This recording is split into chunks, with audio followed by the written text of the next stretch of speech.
레위기 21장부터 기록하고 있는 제사장의 규례는 22장까지 계속됩니다. 어제 우리가 살펴본 레위기 21장은 제사장의 개인과 제사장의 가정의 성결 규례와 함께 제사장의 신체 조건을 말씀을 하고 있습니다. 신약에 와서는 모두가 우리 성도 모두가 제사장이라고 했습니다. 제사장의 직분을 가지고 이 땅을 살아갈 때에 우리가 갖추어야 할 제사장의 조건은 개인의 삶과 가정생활에서 백성들의 본이 되어야 한다고 했습니다. 그리고 제사장은 영적인 장애를 더 두려워해야 한다고 했습니다. 오늘 우리가 봉독한 말씀에서는 제사장이 하나님께 바쳐진 제사 음식을 먹는 것에 대한 규례를 말씀하고 있습니다. 이 음식은 아론과 그의 아들들인 제사장들만이 먹을 수 있는 음식입니다. 그렇지만 몸이 부정한 중에 그것을 먹거나 가까이에서는 안 된다고 했습니다. 또한 질병이나 부정한 벌레와 같은 것들에 닿는 사람도 역시 먹을 수 없습니다. 이런 규례를 어기는 것은 이 재물을 속되게 하는 것이고 그 죄 가운데 죽을 것이라고 말씀을 하고 있습니다. 또한 제사장이 아닌 사람들이 알지 못하는 중에 재물을 먹었을 경우에는 5분의 1을 더해서 제사장에게 주어야 합니다. 우리 성도들이 모두가 신약 시대의 제사장으로서 우리는 하나님이 주신 모든 것을 누릴 수가 있습니다. 하나님이 우리에게 은혜로 주신 것입니다. 그래서 오늘은 하나님이 허락하신 것을 누려라는 제목으로 말씀을 살펴보고자 합니다. 먼저 하나님이 허락하신 것을 누리는 것은 성도의 특권입니다. 10절 말씀입니다. 제사장이 아닌 여느 사람은 아무도 그 거룩한 제사 음식을 먹지 못한다. 제사장이 데리고 있는 나그네나 그가 쓰는 품꾼도 그 거룩한 제사 음식을 먹지 못한다. 하나님은 제사장이 제물을 먹는 규례를 말씀하고 먹어서는 안 되는 경우에 대해서 말씀하셨습니다. 그리고 제사장이 아닌 사람들은 그 음식을 먹지 못한다고 말씀하셨습니다. 그리고 제사장이 데리고 있는 그 나그네나 품꾼들도 역시 그 음식을 먹을 수 없습니다. 이것은 오직 제사장과 그의 가족만이 먹을 수 있는 특권입니다. 신약의 제사장인 우리 성도들도 이 하나님이 우리에게 허락하신 많은 은혜들이 있습니다. 그것은 성도가 누릴 수 있는 특권임을 명심해야 합니다. 우리 성도들의 특권으로 누릴 수 있는 것은 어떤 것이 있을까요? 정말 많은 것이 있을 것입니다. 그 중에는 성도가 아닌 불신자들도 누리고 있는 것도 있죠. 일반 은총에 해당되는 것입니다. 예를 들면 햇볕이나 신선한 공기 이런 것들은 다 어떻게 보면 성도들의 특권이라는 생각이 들지 않을 수도 있습니다. 그러나 이런 것에 대해서 감사함이 없다면 그것을 특권으로 생각할 수가 없습니다. 불신자들은 이것을 당연히 여기고 당연한 것으로 여기고 있기 때문에 그들에게는 특권이라고 할 수가 없겠죠. 그러나 성도들은 이런 것조차도 하나님이 우리를 위해서 주셨다고 믿는 자는 이것을 특권으로 누릴 수가 있는 겁니다. 그래서 우리는 저 하늘에 해와 달과 별도 역시 하나님께서 사랑하셔서 나를 위해 지으셨다는 것을 생각하면서 감사하게 받을 때 그것이 바로 특권이 됩니다. 그리고 또 다른 종류의 특권은 불신자들이 전혀 갖지 못하는 것도 있습니다. 그것은 믿는 자만이 받을 수 있는 것입니다. 구원의 은총입니다. 그리고 구약의 제사장들만이 먹을 수 있는 제물과 같이 우리는 그리스도의 살과 피를 먹고 마시는 자들입니다. 성찬입니다. 고린도전서에 보면 사도 바울은 제사 음식을 성찬에 비유한 적도 있습니다. 이 세상의 자연 만물과 같은 일반 은총이든지 특별 은총이든지 이것이 귀한 것임을 모르고 감사할 줄 모르는 사람들은 그것을 누리지 못합니다. 그러므로 성도는 하나님이 허락하신 것을 감사함으로 그 특권을 누릴 수가 있어야 되겠습니다.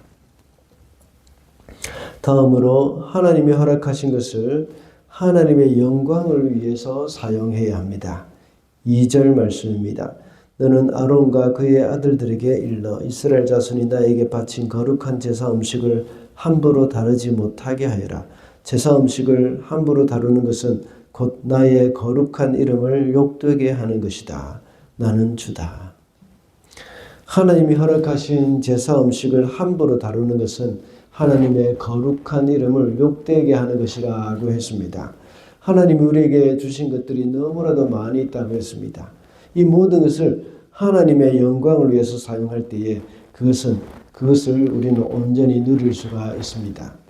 제사장인 우리 성도들에게는 부와 명예 그리고 여러 가지 편안한 삶도 하나님이 우리에게 주신 것입니다. 그러나 이것은 나의 쾌락을 위해서 사용하거나 이기적인 욕망을 이루는 일에 사용한다면 하나님의 거룩한 이름을 욕되게 하는 것이 되고 맙니다. 그래서 사도 바울은 고린도전서 10장 31절에 보면 그런즉 너희가 먹든지 마시든지 무엇을 하든지 다 하나님의 영광을 위하여 하라고 했습니다.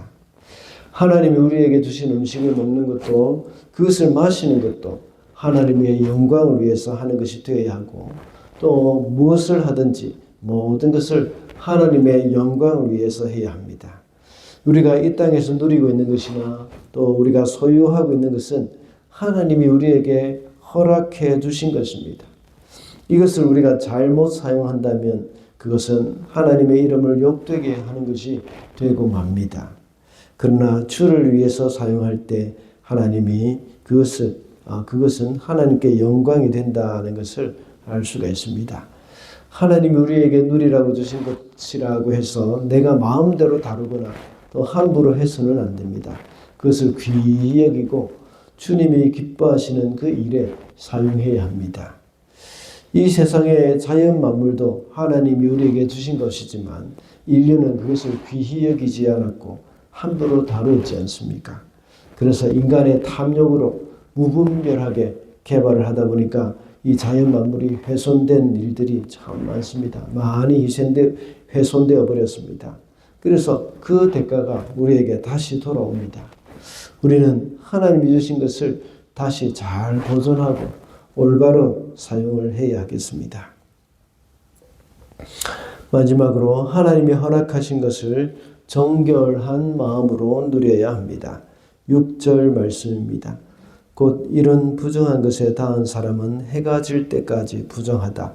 해가 진 다음에라도 물로 목욕을 하지 않으면 그는 그 거룩한 제사 음식을 먹지 못한다.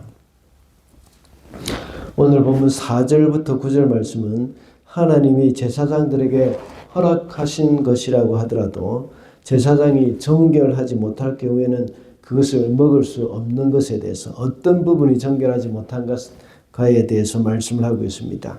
그래서 어떤 것이 정결하지 못한지 그것을 하나하나 구체적으로 말씀해 주셨습니다. 신약에 와서는 이런 것을 부정한 것이라고 말하지는 않습니다. 주님은 우리에게 겉으로 행하는 의식보다는 우리의 마음의 정결함을 더 중요하게 말씀하셨습니다. 그래서 마태복음 15장 18절에서 입에서 나오는 것은 마음에서 나오나니 그것이야말로 사람을 더럽게 한다고 말씀하셨습니다. 오늘날에 와서 정결하지 못한 마음이라는 것이 무엇일까요?